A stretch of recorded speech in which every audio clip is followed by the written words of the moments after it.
Hola amigos, bienvenidos a esta nueva temporada del programa Tus Derechos, producido por el Tribunal Constitucional. A continuación, los temas que tenemos para hoy. Reiteran constitucionalidad de límites a la importación de vehículos usados. Tribuno Javier Vallerriestra reitera atribución en el Tribunal Constitucional y se muestra contrario al recorte de facultades. Francisco Morales entrevista al exministro Alfredo Ferrero Díez Canseco sobre el acuerdo de libre comercio con Chile. Presidente de la Corte Interamericana de Derechos Humanos considera al Perú como pionero en usar criterios jurisprudenciales en esa instancia. Bien amigos, así comienza el programa Tus Derechos y regresamos después de la pausa.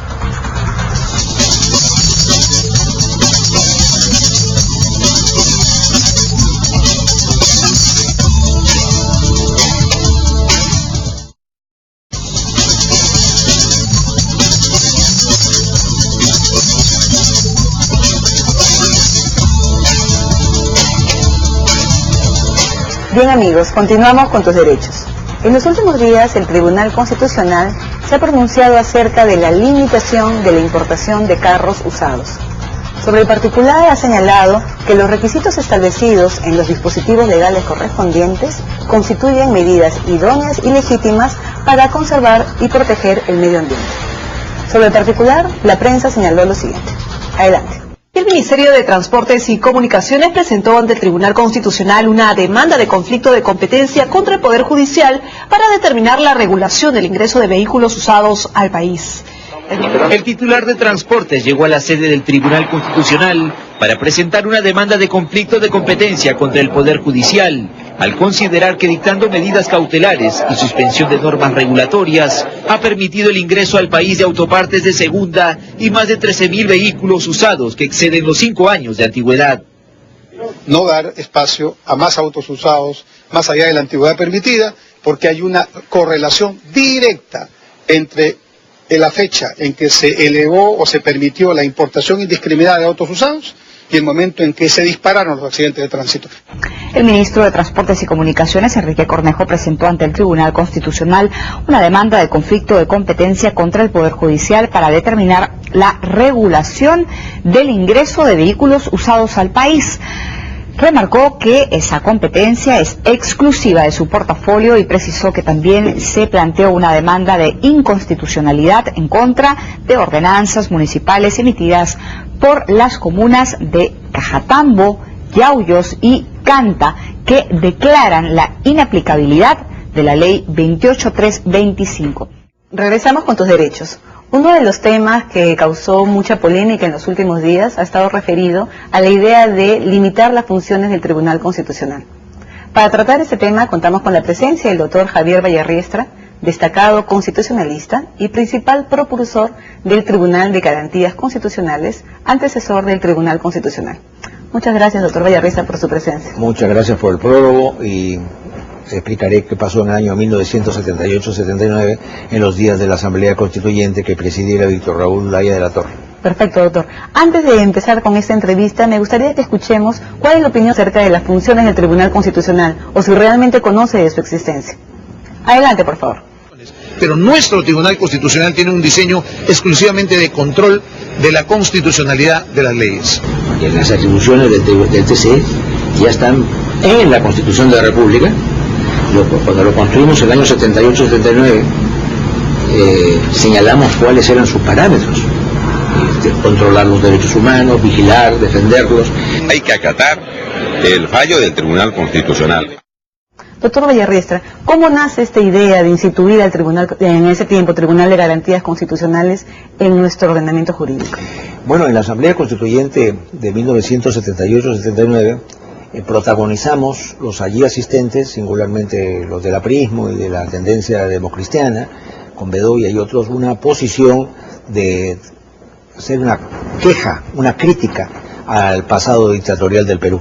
Por eso es que yo venía de la experiencia española, porque había estado exiliado en España 8 años por la dictadura del general Velasco, asimilé muchos de los conceptos que allí se vivieron en la Carta que rige actualmente en España desde 1978. Entonces pensé en el defensor del pueblo, o ombudsman, que hubo que combatir muchísimo y que se ignoraba lo que era. También es así que para transigir tuvimos que ponerlo como un muñón, como un anexo de la Fiscalía de la Nación. Introdujimos la jurisdicción supranacional, es decir, que agotada la vía interna en la defensa de los derechos humanos, por la instancia final, uno podía recurrir a la Corte Interamericana de Derechos Humanos en virtud del Pacto de San José. Y un tema que fue también polémico y difícil de explicar, porque si bien era un cenáculo de gente bien informadas sobre el TC, no conocían realmente lo que es el TC. Yo me puedo jactar, aunque esto sea cursi, de haber hecho una labor de catequesis y de enseñanza para explicar qué era el TC. El Tribunal de Garantías Constitucionales, eso era una frase que tomamos de la Constitución Española Republicana de 1931, cuya misión era declarar inconstitucional las leyes que fueran un contrafuero respecto a las leyes fundamentales de la República, y estudiamos lo que era el Consejo Constitucional francés, el Consejo Constitucional francés, que no solo tiene un control a posteriori de las normas, sino a priori. Estudiamos lo que el Tribunal Constitucional alemán, que ha tenido posiciones revolucionarias al respecto, y el Tribunal italiano. Entonces, a base de eso, logramos felizmente introducir el TC, poniendo un error, la capitalidad en Arequipa, cuando eso era una posición política de homenaje al patriotismo cívico de los arequipeños, pero no lo hacía muy funcional. Pero creamos este ente que comenzó... Se mantiene ahora en la actual ley orgánica. Se mantiene, y que debería ser una capital simbólica, de homenaje a la gallardía arequipeña, pero para la funcionalidad y el éxito y la inmediatez que exige un tribunal de esta naturaleza, su sede tiene que ser Lima, su actividad tiene que estar aquí en la capital. Bueno, entonces logramos construir el Tribunal Constitucional, y comenzó el Tribunal de Garantías, que comenzó a funcionar en el año 1980. Aunque al comenzar a funcionar, todo organismo nuevo no actuó con el radicalismo y la decisión que correspondía, porque yo llevé una acción de inconstitucionalidad en nombre de militantes infinitos del Partido Aprista, señalando que no se podía computar como válidos los votos nulos y blancos, porque lo que se tenía que computar era la expresión de voluntad.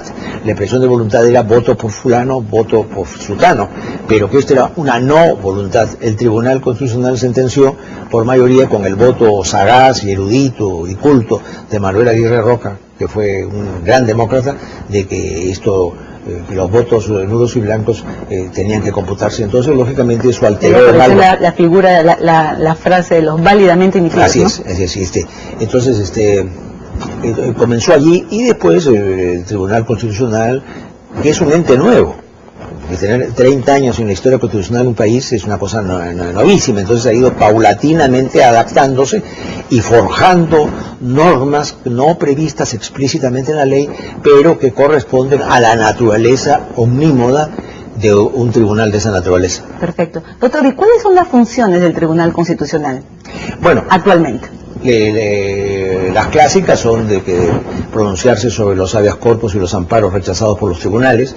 El amparo, como sabe, el habeas corpus tutela la libertad, y el amparo los otros derechos.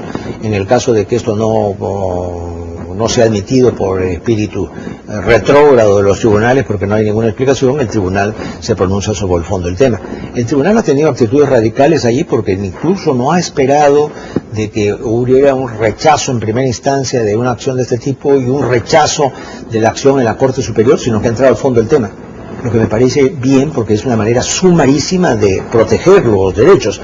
En el caso Jailili, por ejemplo, que era un hombre con cáncer al ojo, decían que se habían festinado trámites, pero no, entró al fondo y protegió a un enfermo. Lógicamente, porque lo que se está vulnerando justamente son los derechos humanos. Así es. El otro día, en el caso de los aranceles, que tiene un contenido distinto, porque ya no se refiere a la vida, que tiene un contenido patrimonial, también sostuvo igual teoría. Podemos discrepar con el fallo, pero buscó ese espíritu de sumariedad que no es propio del Poder Judicial, pues que tiene un procedimiento colonial, arcaico, retrógrado, farragoso, de expedientes que son miles de folios de papeles mojados en tinta. Perfecto. Entonces, esa es una de sus actividades. Después, por supuesto, es declarar inconstitucional las leyes, eso sí. Y ese es uno de los temas neurálgicos, ¿no?, que ha merecido mucha crítica. Así ya hablé de los votos nulos y blancos y yo una causa que con este tribunal y no con el anterior llevé yo hace poco y que era muy justa y en la que el tribunal no nos dio razón, que se refería a cómo no podía recortarse por reglamento del Congreso la inmunidad de los parlamentarios, porque es propio de un país como este que el parlamentario tenga inmunidad de arresto y de proceso. Se señaló que eso sería simplemente a partir de los electos antes de la fecha de la reforma, y eso es un asunto también discutible, pero en fin, perdí la causa, pero yo no me rasgo las vestiduras y dije hay que abolir el tribunal por eso, al contrario, sigo siendo un partidario ferviente del Tribunal Constitucional, porque en este país es necesario salir del espíritu retrógrado que tienen los juzgados penales, los juzgados civiles, las Cortes Superiores y la Corte Suprema, en que no están a la altura de tuteladores de la libertad y de los derechos del hombre. Doctor, una de las críticas que se ha hecho mucho al Tribunal Constitucional, sobre todo en los procesos de inconstitucionalidad, es de que su labor debería limitarse simplemente a declarar la inconstitucionalidad de una ley, ¿verdad?, y en todo caso expulsarla del ordenamiento jurídico, mas no debe actuar como un legislador positivo, es decir, modificándola. Ese es un concepto que también es arcaico, es un concepto kelseniano. No obstante que Hans Kelsen, el gran jurista austriaco, es el diseñador de esta idea del Tribunal Constitucional. Esto de 1920 al año 2010, en 90 años, ha evolucionado por las propias crisis y convulsiones del mundo, de tal manera que no solo es un legislador negativo, en el sentido que dice esta norma no es legal, sino que al mismo tiempo puede proponer, sugerir una norma de otro tipo, por lo tanto es legislador positivo. Así que y las sentencias hoy son clasificadas como aditivas, todas las sentencias manipulativas, etcétera, manipulativas causan impresión de fraude o de manejo, no, se refiere a leyes y a normas dictadas por el Parlamento en que se puede llegar a una serie de soluciones que son aditivas, creativas, innovativas, interpretativas, por adición, rechazo, interpretativas, parcialmente lo cualitativo nulas, parcialmente lo cuantitativo nulas, bilaterales que para colaborar con el legislador, o todavía no es inconstitucional, pero si esto se mantiene va a devenir en inconstitucional. Así que estamos ante ahora dice, no lo dice la ley, pero ese es un concepto empírico, es un concepto provinciano. La ley no tiene por qué decir nada. La naturaleza del Tribunal Constitucional lo lleva dialécticamente a inconstitucionalizar normas, a inconstitucionalizar leyes, pero puede llegar a inconstitucionalizar un artículo de la Constitución, porque un artículo de la Constitución puede estar en entredicho con los principios fundamentales de una democracia, más que sí, puede estar en entredicho, y en consecuencia señalar que tal artículo no responde al espíritu democrático. Por ejemplo, si hubiéramos logrado llevar actualmente el artículo 51 que proscribía a los partidos de organización internacional en la Carta 33, en un tribunal constitucional democrático habría dicho que eso estaba en la Constitución, pero que era inconstitucional. Un partido no puede quedar proscrito.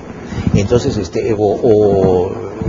casos como el que pretendemos traer al tribunal, que no ha llegado todavía, según el cual la decisión que toma, según la Constitución, la decisión que toma el Parlamento de denunciar a una persona con fuero ante la Fiscalía, obliga a la Fiscalía a seguir al pie del litre lo que diga el Parlamento y al juez supremo o superior, lo que fuera, a abrir instrucción conforme a esa presión. Eso es absurdo, eso no es constitucional, eso puede caer porque es una norma que está en la Constitución, más es inconstitucional, es consagrar, es ungir la dictadura del Parlamento sobre un ente autárquico como es el TC.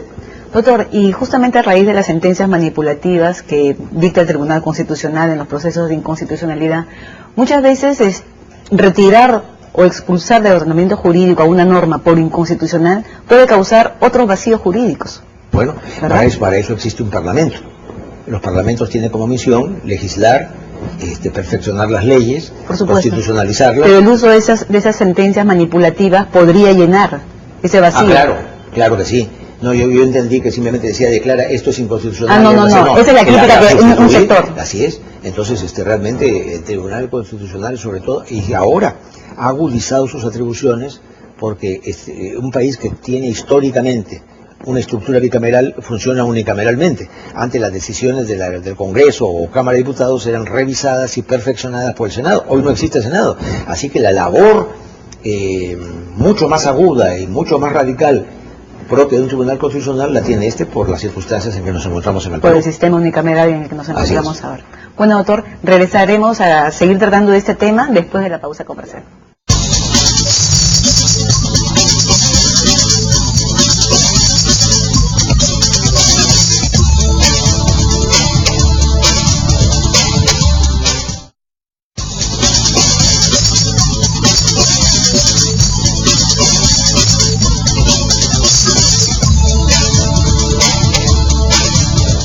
Regresamos con tus derechos. Estamos con la presencia del doctor Javier Vallarriestra tratando acerca del tema referido a las funciones del Tribunal Constitucional. Doctor Vallarriestra, ¿usted considera realmente de que se deben limitar las funciones del Tribunal Constitucional? No por una razón, no es porque yo tenga simpatía o no por esta Corte, o porque haya sido históricamente idea desarrollada por mí en el Perú, sino porque por su naturaleza no es limitable. Y ahí el problema. Este no es un tribunal ordinario, no es un tribunal de un juzgado de paz, una Corte Superior, una Corte Suprema que se aboca a aplicar normas penales y decir esto es falta, esto es delito, o a señalar que está bien hecho un protesto y llevar a cabo un embargo. Esos tienen que ceñirse ¿a qué? A la ley y a la Constitución. Pero en cambio el Tribunal Constitucional, por su naturaleza, desde que se creó en el mundo, tiene como misión definir qué cosa es lo constitucional y qué es lo inconstitucional, y expulsar, como lo hemos dicho en la primera parte de este programa, no solo reglamentos, leyes, normas, ediles, regionales o centrales o nacionales que estén en entredicho con la Carta Magna, sino al mismo tiempo a la propia Constitución. Quiero insistir en ese punto de vista que yo sostengo en un caso mío con éxito hasta hoy, porque el juez me ha dado la razón en primera instancia en lo que se refiere a mi renuncia al Parlamento, de que realmente la idea de que algo que esté en la Constitución es definitivo, eso es absolutamente falso. Puede contener un concepto de realidad, así que puede expulsar esas normas. Entonces dice, no, demos una ley. Por ejemplo, Rolando Sousa, que es un tipo muy inteligente y muy valioso fujimorista, ha presentado un proyecto señalando esas limitaciones. ¿Esas limitaciones van a ser acatadas? Si esa limitación fuera pues para un juicio ejecutivo en una Corte Superior, por supuesto, pues tiene que aplicarlo. Pero aquí estamos hablando de un ente distinto, de un ente con una gran magnitud, con una sobredimensión, que es el Tribunal Constitucional. El Tribunal diría, la ley dice esto, ha sido aprobada en el Parlamento por unanimidad, pero no podemos aplicarla porque la esencia de lo que somos nos obliga a seguir actuando así. Así que, porque decir que simplemente vamos a señalar que es inconstitucional tal fórmula legal, pero no vamos a proponer ninguna supletoria, no, la proponemos, creemos que esto debe ser así. Así que eso va a ser en el futuro. No estarán los magistrados de hoy, vendrán unos nuevos y tendrán que actuar así por la dialéctica de lo que es el tribunal, por lo que es su naturaleza. ¿Ya? Y dentro de estas posibles modificaciones futuras, ¿no? Porque toda institución siempre va desarrollándose conforme avanza la sociedad, y en otros países existe el control constitucional previo a las leyes. Por supuesto, ya que está el caso de España. O el caso, acá en el Perú no lo tenemos. ¿Cuál es el artículo de la Constitución norteamericana que tiene más de 200 años que le dé a la Corte Suprema la facultad de inconstitucionalizar leyes? ¿Dónde está? No existe. ¿Y cuáles son las grandes decisiones de inconstitucionalización que ha habido en los Estados Unidos? Vienen de la Corte Suprema. ¿Cómo comenzó esto? Comenzó en 1803, en el caso Marbury versus Marshall, el caso Marbury, perdón, en el que el juez Marshall tuvo una actitud revolucionaria. No tenemos por qué buscar en la Constitución algo que diga que esto está en entredicho con la Constitución. Era el caso de la Judiciary Act de 1797, que cometía una serie de tropelías. El juez sentenció eso y abrió camino a la inconstitucionalización de normas por obra del Tribunal Supremo norteamericano. Cayó después en decadencia todo esto, y llegaron al extremo en 1864-65, en los días del gobierno de Abraham Lincoln, en los días de la secesión, de atreverse a sentenciar que Scott, un negro fugitivo, no era libre porque era esclavo. Entonces ahí el Lincoln pues lo repudió. Después, paulatinamente, ya en entrado el siglo XIX y singularmente a partir de 1930, la Corte Suprema de los Estados Unidos ha actuado como un tribunal constitucional sin reglas escritas, ha hecho controles a priori, controles a posteriori, y ha hecho todo lo que hoy día las personas no bien informadas reprueban como un exceso. Claro. En definitiva, las funciones de una institución como la del Tribunal Constitucional, por su naturaleza, no deben constar por escrito en un ABC. Así es, ¿verdad? Así es. Limitante. Así es. Como decían los anarquistas soviéticos, presoviéticos, que su estatuto era, primero, no existe ninguna norma. Artículo segundo, la anterior regla es relativa. ¿Ya? Esto que yo, aunque parezca que lo digo con ánimo yocante, creo en eso. No necesitan normas. Entonces, ¿cuál sería la solución? A ver, suprimir el Tribunal Constitucional. ¿Pero qué sucedería? Que el Poder Judicial, paulatinamente con el tiempo, como otros poderes judiciales, iría asumiendo tareas, las funciones de señalar que tal norma es inconstitucional y que debía ser reemplazada por otra en ese sentido. Entonces, así que se ha creado un nuevo mundo. No se trata de que lo que dijimos en la Constitución del 78-79, ni lo que dijeran los españoles en la Constitución Republicana de 1931, ni que lo que dijera Hans Kelsen en 1920. Ya se ha asimilado en el mundo la tarea de definir lo constitucional y lo no constitucional a un ente de esta naturaleza. ¿Y usted cree que el Tribunal Constitucional, atendiendo a su propia naturaleza, debería o podría, en todo caso, entrar a un control constitucional previo de las leyes? Bueno, sí, tendría que, como el tribunal no es una cámara, no puede actuar espontáneamente. Es ahí la diferencia. Mientras un senador puede presentar una petición o un proyecto de ley, y un diputado igual o un congresista o igual, esa es la diferencia de un tribunal con una cámara, que no tienen iniciativa legislativa. Salvo que la ley dijera tienen iniciativa para hacerlo, pero entonces estaríamos creando ya de verdad formalmente una cámara. Entonces ya a partir del 2011 seríamos 3 cámaras: la Cámara de Diputados, la Cámara de Senadores y el Tribunal Constitucional. En eso discrepo, creo que debe someterse a exprofeso por la persona que tenga interés principistamente o como litigante a la búsqueda de esta definición. Pero quiero volver a un tema que es pedagógico, que me da interés señalar cómo funciona la constitucionalidad. El caso mío, yo juré por la Carta de la Torre para incorporarme, la de 1979, como no se restableció la Carta, presenté mi renuncia, González Posada no proveyó, presenté una reforma constitucional, se aprobó en Constitución, manejó en el Pleno, fui al Poder Judicial, planteé un amparo, no fue admitido, después fue admitido y el juez ha sentenciado recientemente de que sí, que tengo derecho a renunciar, pero se basa en eso, que no todo lo que está en la Constitución es constitucional. Entonces claro, el juez no ha inconstitucionalizado la ley porque no tiene fuerza para hacerlo, pero ha señalado ese argumento que es el que va a prevalecer luego.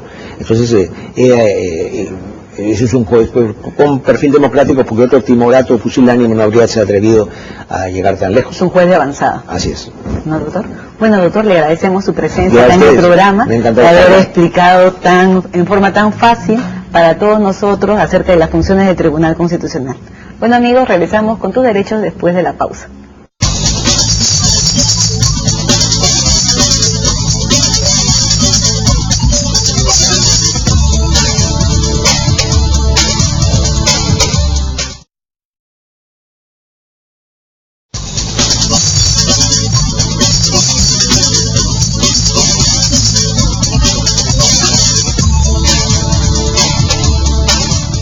El Tribunal Constitucional del Perú, en la jurisprudencia reiterada dictada en esta década, ha sido uno de los tribunales que con más firmeza y consistencia en la región ha utilizado los criterios jurisprudenciales emanados de decisiones de la Corte Interamericana para resolver casos y conflictos que tenían que conocer este Tribunal Constitucional.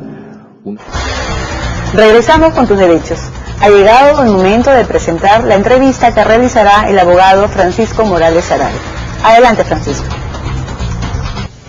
Nos encontramos con el doctor Alfredo Ferrero Díez Canseco, ex ministro de Comercio Exterior del Perú. Doctor Ferrero, muchas gracias por haber venido a nuestro programa Tus Derechos. Muchas gracias a ustedes por la invitación y encantado de estar con ustedes el día de hoy para conversar sobre los TLCs y otros temas. Doctor, ¿por qué son beneficiosos los tratados de libre comercio o acuerdos de libre comercio para un país como el Perú? Esa es una pregunta muy interesante y tiene varias variables. Es importante los TLC porque permiten a nuestros productos peruanos, a nuestras riquezas, no solamente minerales y naturales, sino también a la valor agregado como la artesanía, como la agroindustria, como los productos textiles y confecciones, tener acceso a mercados inmensos sin pagar los impuestos de entrada llamados aranceles. Eso significa que nuestros productos entran a esos mercados sin pagar aranceles, mientras que otros países que no han negociado TLCs tienen que pagar los impuestos y por lo tanto entramos con ventaja. Y si es un mercado grande como Estados Unidos, como China, como Japón, Corea, Unión Europea, la capacidad de compra de esos mercados es tan grande que eso genera en el Perú pues negocios y divisas y empleo. Entonces el TLC es un mecanismo que ayuda al intercambio comercial bilateral y que además genera como otra variable importante la posibilidad de captar inversiones justamente para atacar esos mercados inmensos.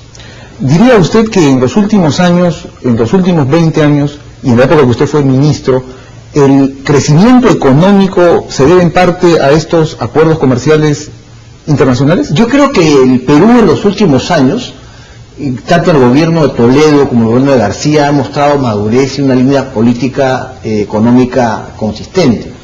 Más allá de que puedan haber diferencias entre Toledo y García, no hay duda de que han mantenido una línea de conducta parecida en ese aspecto, ¿no? Entonces, Toledo empezó con los TLCs, nosotros arrancamos, cuando yo era ministro, en nuestras negociaciones, con Estados Unidos, Mercosur, Comunidad Andina, empezamos con China y Unión Europea, y esto no ha continuado acabando, que es Unión Europea, también China, iniciando Japón, Corea, etcétera. Entonces, hay una buena línea de conducta que espero que se mantenga más adelante. Pero es importante también entender de que estas variables de estos gobiernos que empezaron este camino finalmente ya a una política de Estado, también tiene sustento en la medida que el Perú ya cuando lo recibe Toledo recibe un país estable. Ya no teníamos esta inflación escalofriante de la década de los 90, ni tampoco teníamos el terrorismo. Entonces, si queremos ser sinceros en lo que es la generación de esta corriente, teníamos que decir que lo primero que había que hacer era justamente controlar el terrorismo, la inflación, que se logró en el gobierno anterior de Fujimori, y de ahí empezar el desarrollo económico, porque si no hubiese habido esa primera etapa, era difícil agarrar TLCs, ¿no?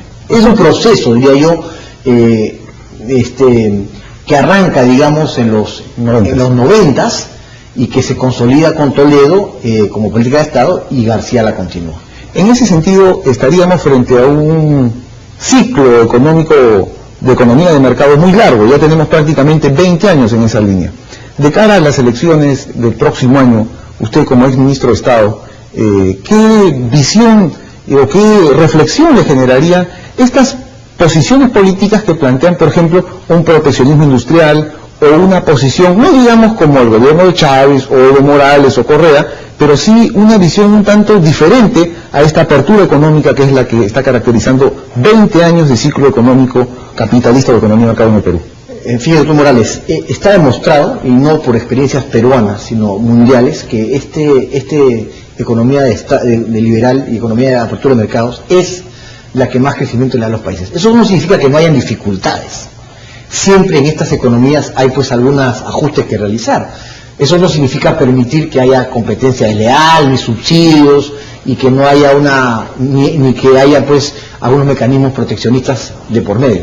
Pero como digamos regla general, este es el mejor sistema para el crecimiento de un país. Ahora, si creemos que hemos tocado el cielo porque hemos negociado TLCs, estamos equivocados. Este es el comienzo, y por eso es que necesitamos no 20 años, sino 40 o 60 años, ¿no?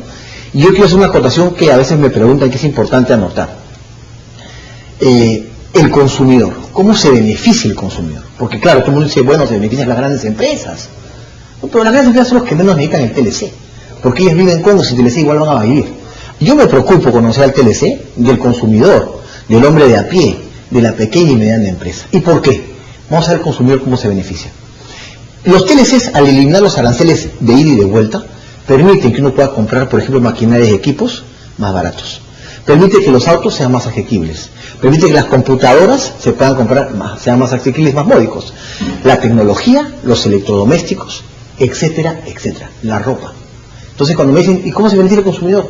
Que somos todos. Se beneficia porque al bajar los aranceles que vienen de allá para acá, también pueden comprar esos productos más baratos. Y de hecho, vemos en el mercado hoy día productos que antes eran difíciles de acceder o a precios muy caros y que hoy están a precios más módicos. Entonces, el consumidor se beneficia por ahí. El otro aspecto, ¿cómo hacemos para que los TLCs sean realmente beneficiosos? Tenemos que insertar en esta cadena de TLCs a la micro, mediana y pequeña empresa. Tenemos que ayudar a esa empresa a que logre exportar, a que encuentre un nicho de mercado, no solamente en Estados Unidos, puede ser también en mercados alrededor de América del Sur, puede ser en Brasil, puede ser en Colombia, puede ser en América Central. Entonces, hay que ayudar a que sean más las empresas exportadoras. Ese es el reto de la agenda interna: educación, infraestructura y la pequeña y mediana empresa. Cuando logremos canalizar eso, podremos aprovechar los TLCs al 100%. Por el momento lo que tenemos es una vía, un instrumento, un conducto, una oportunidad.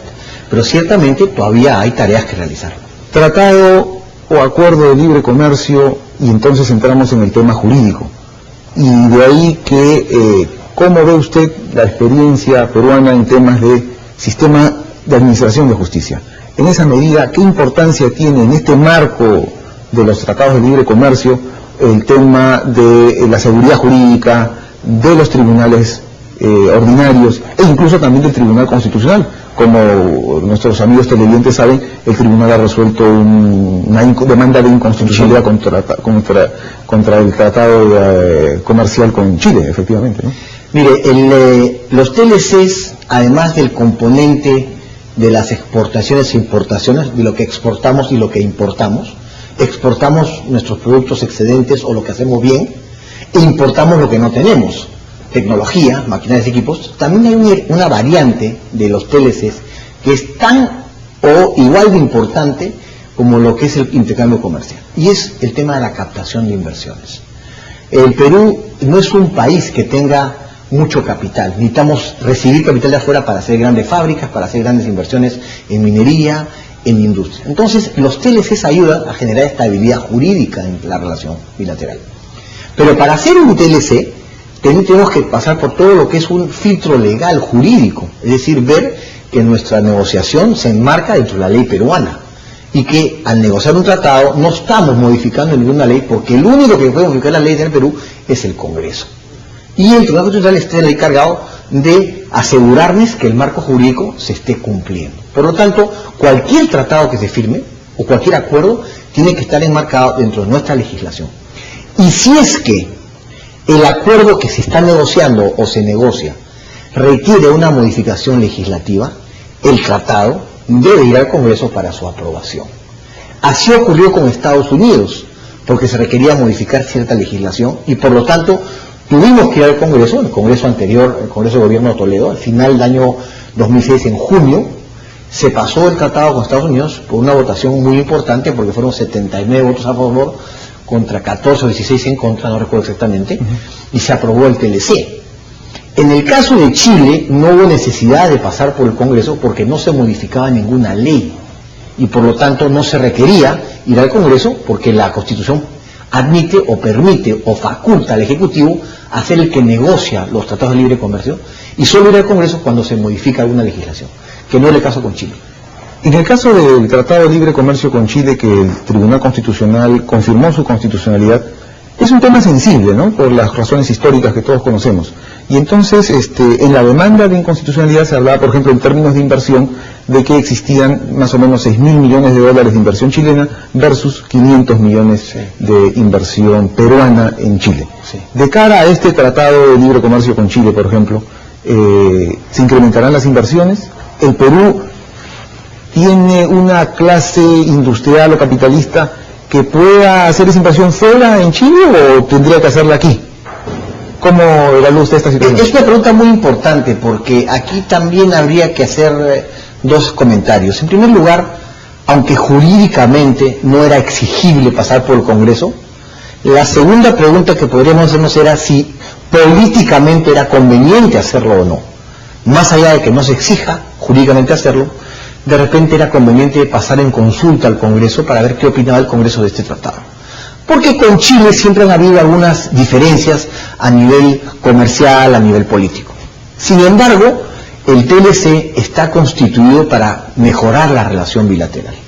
Y la idea es que la relación mejore en el tiempo. Ciertamente, como Chile hoy día tiene mucho más inversión chilena en el Perú que peruana en Chile, este tratado inicialmente lo que va a hacer es garantizar la inversión chilena en el Perú y la inversión peruana en Chile. Pero como Perú tiene poca inversión en Chile, probablemente en el inicio Chile aprovechará mejor el tratado en el nivel de las inversiones.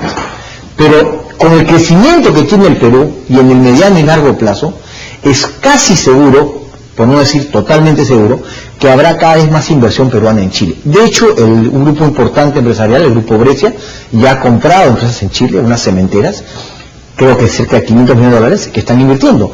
Ya no solamente nos vamos a dedicar a tener chefs, ¿no?, y inmigrantes peruanos en Chile, sino también podremos ir adquiriendo empresas chilenas con capital peruano. Y eso se irá dando paulatinamente en el tiempo.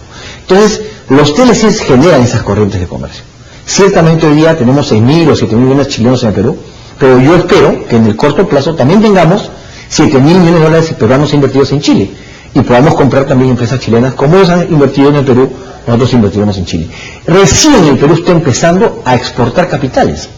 El Grupo Brescia, el Grupo Crédito, el Grupo Añaños, el Grupo Gloria, son grupos que eran muy peruanos. Pero hoy día empiezan a comprar fábricas de leche en Colombia, a hacer cerveza en Tailandia, a comprar empresas en Argentina, algunos mineros empiezan a comprar minas en México y Argentina y Brasil. Entonces estamos recién empezando a ser un país exportador de capitales. Sin embargo, todavía el Perú necesita mucho capital para su desarrollo interno.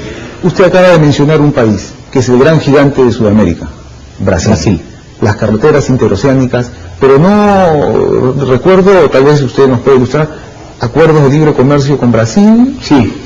¿Qué de cara al 2021, qué relación debemos tener con estas dos grandes interoceánicas, la del norte y la del sur, que se están construyendo y que también se iniciaron cuando usted era ministro? Sí, efectivamente, yo participé no solamente en la aprobación del proceso de preinversión para la interoceánica, que creo que es una gran obra, sino también participé de la negociación con el Mercosur y Brasil para el TLC con Brasil. Hay un TLC con Brasil. Pero ¿cuál es el problema? El Perú y Brasil hemos vivido de espaldas y divididos por el Amazonas. El Amazonas que nos dividía, ahora nos va a unir. ¿Por qué? Porque vamos a tener vía de acceso.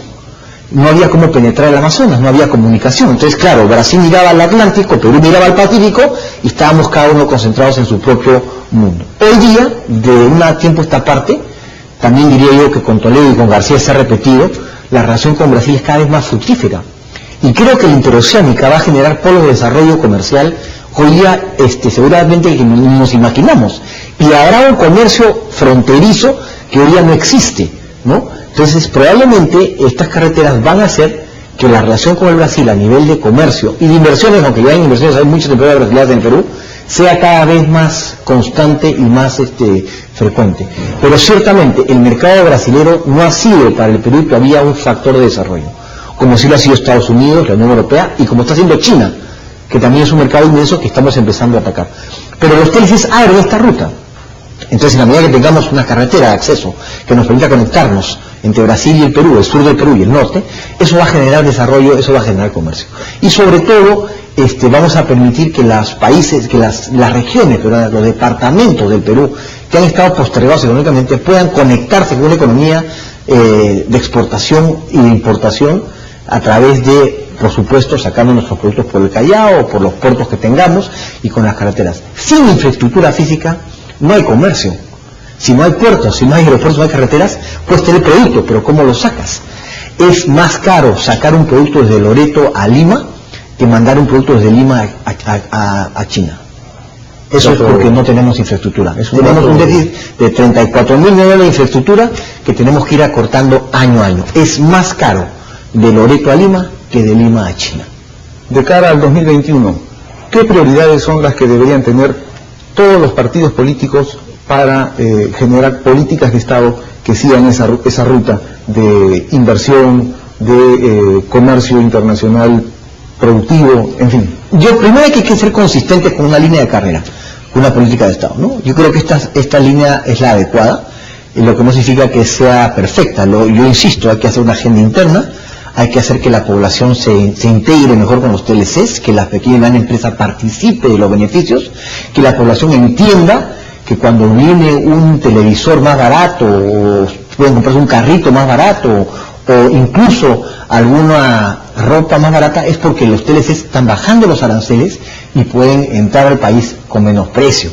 Y igual así el Perú afuera, el Perú exporta espárragos, exportamos paltas, mangos, ropa de vestir, harina de pescado, pota, además de otros minerales, y logramos entrar a esos mercados por esos beneficios que el TLC nos da. Entonces, hace falta una agenda interna, y creo que así como esta década, Toledo García, para llamar una forma, ha sido la década de la negociación de los TLCs, creo que la década siguiente, del que venga, con el que venga después hasta el 2021, tiene que ser la década de la agenda interna, para aprovechar estos acuerdos comerciales.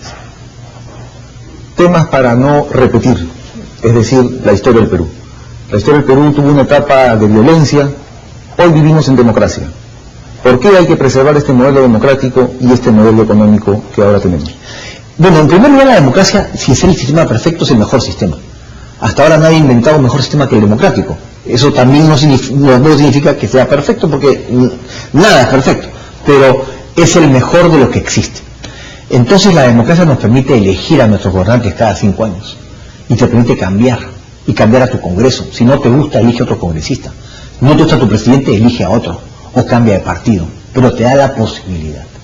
Cuando no estás en democracia, no tienes posibilidad de elegir a nadie, se te impone una posición, una persona. Por eso la democracia, si es perfecta, es el mejor sistema.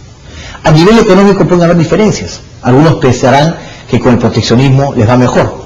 Particularmente la historia del mundo, y no la del Perú, nos indica de que esta apertura comercial de intercambio de bienes y servicios es la que genera mejores condiciones de desarrollo para los países. Genera más empleo, genera inversión y genera además bienestar. Hay que pasar en el Perú en algún momento de la época de la supervivencia salarial para pasar a lo que se llama prosperidad y bienestar. Todavía no hemos pasado la etapa de la supervivencia salarial. Todavía los sueldos en Perú son bajos, pero yo aspiro a que con el desarrollo económico en el futuro ya no hablemos solamente de supervivencia salarial, sino pasemos a hablar de prosperidad y de bienestar, que es a lo que aspiran los pueblos desarrollados del mundo y a donde tiene que apuntar el Perú del Bicentenario. Muchas gracias, doctor Ferrero, por su participación en nuestro programa. Sabemos que usted ha estado bastante ocupado en estos últimos días, pero le agradecemos nuevamente por haber participado en este programa inaugural de nuestra segunda temporada de Programa Tus Derechos. A ustedes muchas gracias por la invitación, encantados, y hasta otra oportunidad, siempre que me inviten estaré aquí con ustedes. Muchas gracias. Bien amigos, hemos llegado al final del programa Tus Derechos, producido por el Tribunal Constitucional. En esta oportunidad hemos escuchado la entrevista realizada al constitucionalista, el doctor Javier Vallarriestra, quien nos ha explicado acerca de las funciones del Tribunal Constitucional. Por otro lado, hemos contado con la entrevista realizada por el abogado Francisco Morales Arari. Esperamos que los temas tratados el día de hoy hayan sido de su interés y nos vemos la siguiente semana.